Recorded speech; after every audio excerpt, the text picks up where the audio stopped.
Malam itu, desa Karanganyar seolah ditelan oleh kegelapan yang tidak wajar di bawah naungan bulan sabit satu suro yang pucat pasi. Wahyu, seorang mahasiswa antropologi yang ambisius, melangkah ragu melewati gerbang kayu tua yang sudah lapuk dimakan usia. Angin malam yang dingin menusuk tulang, membawa aroma kemenyan yang sangat menyengat hidung. "Jangan masuk lebih dalam jika kau ingin selamat," bisik seorang pria tua yang duduk di pojok gerbang dengan tatapan kosong. Namun rasa penasaran Wahyu jauh lebih besar daripada rasa takutnya saat itu, demi menyelesaikan penelitian tesisnya. Desa itu tampak mati. Setiap pintu rumah penduduk tertutup rapat dengan palang kayu besar di bagian luarnya, seakan menghalau sesuatu yang mengerikan. Wahyu berjalan menyusuri jalan setapak yang becek, merasa ribuan mata tak terlihat sedang mengawasinya dari balik jendela yang gelap gulita. Kenapa semua orang ketakutan seperti ini? Gumam Wahyu sambil merapatkan jaketnya karena kedinginan. Ia teringat peringatan kepala desa yang melarang siapapun keluar rumah setelah jam 6 sore tepat di hari keramat ini. Langit seakan berbisik, memperingatkan sang pemuda bahwa ia tidak diinginkan di tempat ini. Tiba-tiba, suara denting gamelan yang sangat halus mulai terdengar dari arah hutan keramat di ujung pemukiman penduduk desa. Suaranya begitu merdu, namun sekaligus menyayat hati, memancing siapapun yang mendengarnya untuk datang mendekat ke arah sumber suara tersebut. Wahyu terpaku sejenak, memiringkan telinganya untuk memastikan bahwa itu bukanlah sekadar halusinasinya belaka. Itu pasti ritual umbul doa yang diceritakan warga, pikirnya dengan antusias yang meledak-ledak. Tanpa sadar, kakinya mulai melangkah menjauh dari pemukiman warga menuju kegelapan hutan yang rimbun dan penuh dengan pohon-pohon beringin raksasa. Hutan itu terasa sangat sesak dengan pohon-pohon besar yang akarnya melilit seperti ular raksasa yang siap memangsa korban. Bau bunga kantil dan melati busuk mulai menggantikan aroma kemenyan, membuat perut Wahyu terasa mual dan tidak nyaman. "Aku merasa ada yang mengikuti di belakangku," bisik Wahyu dengan suara bergetar sambil menoleh ke belakang dengan cepat. Namun, yang ia temukan hanyalah kegelapan pekat dan bayangan pepohonan yang bergoyang ditiup angin malam. Ia terus memaksakan dirinya untuk melangkah karena rasa ingin tahu yang sangat besar mengalahkan insting bertahan hidupnya. Di sebuah tanah lapang di tengah hutan, Wahyu akhirnya melihat sebuah pemandangan yang tak akan pernah ia lupakan seumur hidupnya. Sekelompok penari berpakaian tradisional lengkap sedang meliuk-liuk dengan gemulai mengelilingi sebuah sesajen raksasa yang sangat aneh. Cahaya obor yang temaram menyinari tubuh mereka, namun ada sesuatu yang sangat salah dengan fisik para penari tersebut. Mereka tidak memiliki wajah, hanya kulit rata yang pucat, tanpa mata, hidung, maupun mulut yang terlihat. Wahyu menutup mulutnya dengan tangan agar tidak berteriak karena terkejut melihat penampakan yang sangat mengerikan itu. Di tengah lingkaran penari itu, terdapat sebuah kepala kerbau hitam yang masih segar, diletakkan di atas tumpukan bunga 7 rupa. Darah hitam pekat tampak menetes perlahan dari kepala tersebut, membasahi tanah yang kini berubah menjadi merah tua. Musik gamelan semakin cepat dan keras, menciptakan suasana yang sangat mistis dan mencekam di seluruh area hutan. Astaga, ini bukan sekadar ritual budaya biasa. Ini adalah pemujaan sesuatu yang gelap, bisik Wahyu dengan napas yang memburu. Ia segera merogoh tasnya untuk mengambil kamera, berniat mengabadikan momen langka yang sangat berharga tersebut. Secara mendadak, denting gamelan berhenti tepat saat Wahyu hendak menekan tombol rana pada kameranya yang canggih. Salah satu penari tanpa wajah itu berhenti bergerak dan tiba-tiba menoleh tepat ke arah persembunyian Wahyu di balik pohon besar. Sosok itu mengangkat jarinya yang panjang dan kurus menunjuk ke arah Wahyu dengan gerakan yang sangat kaku. "Ketemu kamu, manusia pencuri pandang yang tidak tahu diri." Sebuah suara parah bergema di dalam kepala Wahyu tanpa ada mulut yang berucap. Seluruh tubuh Wahyu seketika menjadi kaku dan dingin, seolah-olah darahnya berhenti mengalir karena ketakutan. Dalam sekejap mata, para penari dan sesajen itu menghilang di telan kabut putih yang sangat tebal secara tiba-tiba.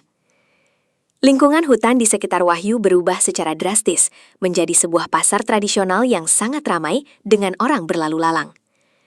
Namun tidak ada satupun suara yang terdengar dari keramaian tersebut.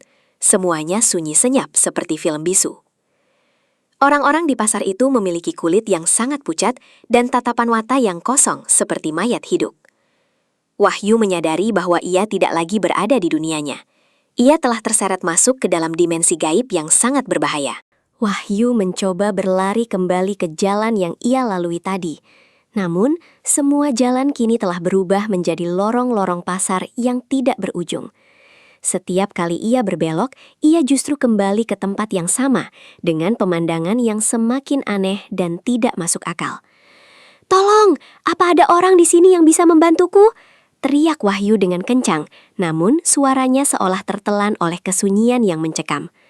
Para penghuni pasar itu mulai berhenti dari aktivitasnya dan perlahan-lahan menoleh ke arah Wahyu dengan ekspresi yang sangat menyeramkan dan penuh dengan rasa lapar akan jiwa manusia. Tiba-tiba, sebuah tangan tua yang keriput menarik kerah baju Wahyu dan menyeretnya ke balik sebuah gerobak kayu tua yang berbau busuk. Wahyu hendak berteriak, namun tangan lain yang kasar segera membekap mulutnya dengan sangat kuat agar ia tidak bersuara. "Sudah kubilang, Nak, malam ini bukan untuk manusia biasa sepertimu," bisik Mbah Buyut dengan suara yang sangat parau. Wahyu mengenali wajah pria tua itu sebagai kakek yang ia temui di gerbang desa tadi sore. "Bau keringat ketakutanmu memanggil mereka semua ke sini," lanjut Mbah Buyut dengan tatapan mata yang sangat tajam dan penuh peringatan. "Mbah, tolong saya hanya ingin pulang ke rumah dengan selamat," pinta Wahyu dengan suara yang memelas dan air mata yang mulai menetes. Mbah Buyut menghela napas panjang, wajahnya tampak sangat prihatin melihat kondisi pemuda yang sangat nekat dan keras kepala tersebut. "Kamu sudah mencuri pandang pada tarian terlarang yang seharusnya tidak dilihat manusia. Sekarang, kamu harus membayar harganya. Kamu pilih, berikan salah satu indramu pada mereka sebagai ganti, atau kamu akan tinggal di sini selamanya sebagai pemukul gong pengiring tarian mereka," kata Mbah Buyut dengan nada yang sangat serius tanpa ada keraguan sedikit pun. "Maksud Mbah saya harus menjadi buta atau tuli selamanya?" "Tidak, Mbah, saya tidak mau. Pasti ada cara lain yang lebih masuk akal," seru Wahyu dengan nada yang sangat tidak setuju.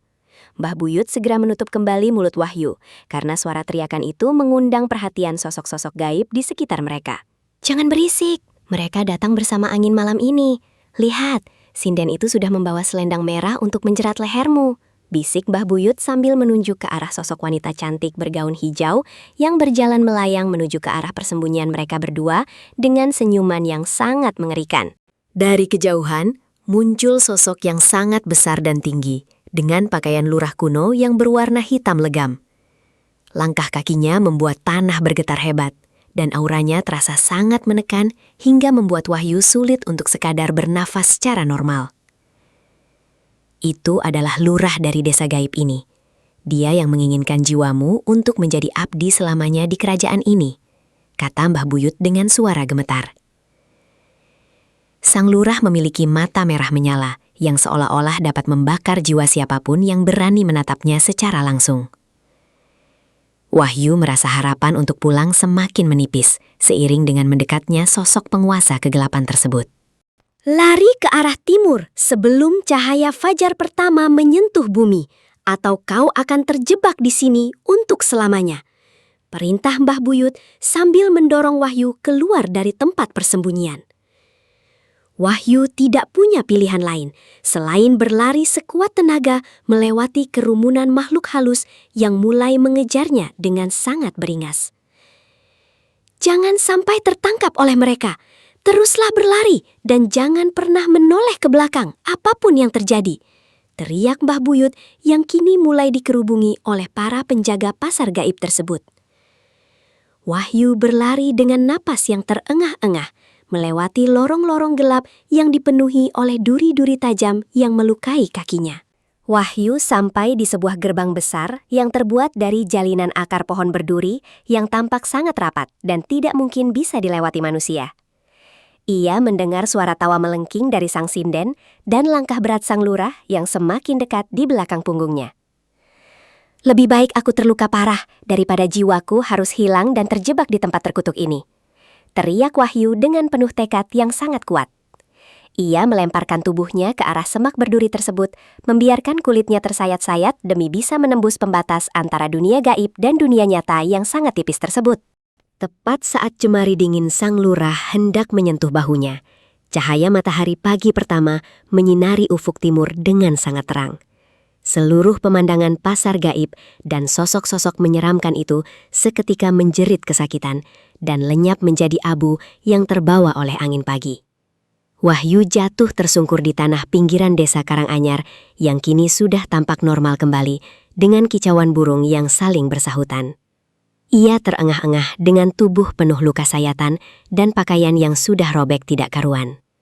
Ia menyadari bahwa ia telah berhasil kembali ke dunianya tepat sebelum waktu yang ditentukan habis. Kisah ini mengingatkan kita bahwa ada batasan yang tidak boleh dilanggar oleh manusia, terutama demi memuaskan rasa ego dan keingintahuan yang membabi buta. Hargailah adat istiadat dan kearifan lokal dimanapun kita berada, karena setiap tempat memiliki rahasia yang mungkin tidak sanggup kita tanggung sendiri. Terima kasih telah mendengarkan kisah mencekam ini sampai akhir. Jangan lupa untuk menekan tombol subscribe, berikan like jika kalian menyukai cerita horor ini, dan bagikan pendapat kalian di kolom komentar tentang ritual malam satu suro di daerah kalian masing-masing.